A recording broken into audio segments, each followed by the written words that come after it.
Cérémonie solennelle de prise d'armes à l'occasion de la commémoration du 61e anniversaire de l'indépendance de la République de Côte d'Ivoire. Communiqué de la Direction générale du protocole d'État.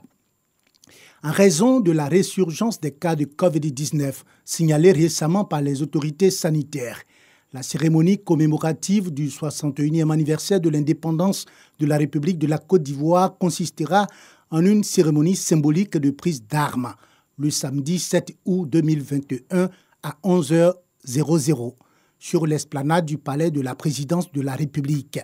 Y sont conviés les personnalités civiles et militaires ci-après.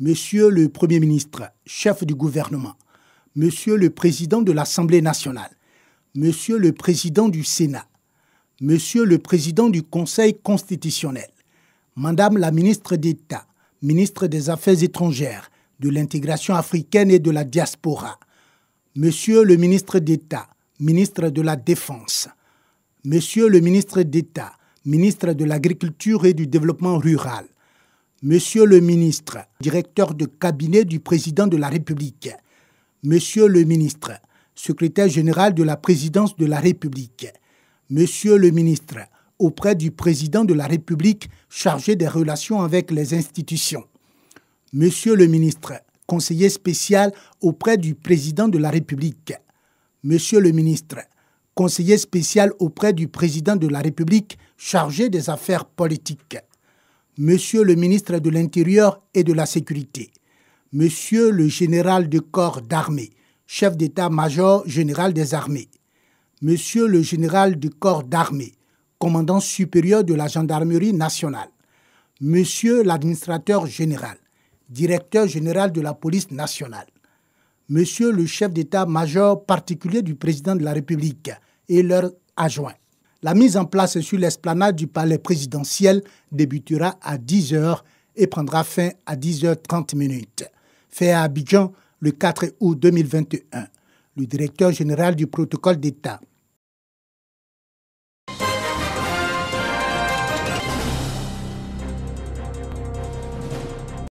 Deux tonnes de riz, de l'huile, du savon, des pâtes alimentaires, des masques de protection ou encore du gel hydroalcoolique, c'est le don de la mutuelle de développement de Diolacro de Bongouanou aux pensionnaires de la maison d'arrêt et de correction de Bongouanou. Selon les donateurs, cette action vise à soutenir les autorités pénitentiaires dans la prise en charge des détenus. La première action forte que nous avons choisie comme une action sociale, c'est cette remise de dons à la prison civile pour aider les autorités pénitentiaires à prendre en charge les gens qui y sont incarcérés. Elle vise également à sensibiliser les pensionnaires de cette prison qu'ils ne sont pas des oubliés ou encore moins des parias de la société, d'où l'élan de solidarité. Il faut dire que cette mutuelle a pour petit objectif spécifique d'aider les jeunes à leur insertion sociale, à leur insertion professionnelle, aider les femmes à leur autonomisation, aider à assainir le quartier, aider, si possible, à initier des projets de développement à tous les niveaux et pourquoi pas même faire des infrastructures pour le quartier du Lagro, comme par exemple l'éclairage.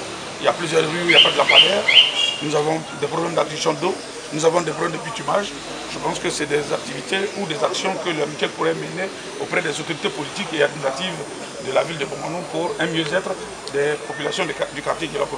La mutuelle de développement du quartier du Haut-Lacro de Bongouanou, créée en 2021, a pour objectif de regrouper les fils et filles du dit quartier, ainsi que toute personne y ayant un intérêt autour de son développement en particulier et celui de la ville de Bongouanou en général.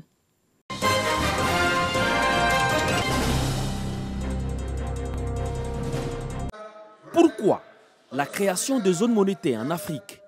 C'est autour de cette question que se sont réunis les membres du réseau des professeurs de lycées et collèges de Côte d'Ivoire, le Réplexi, des assises entre professeurs pour mieux comprendre certaines théories en économie. Pour le conférencier Djeli Yavo, les zones monétaires africaines doivent arrimer leur monnaie à celle de leurs grands partenaires commerciaux.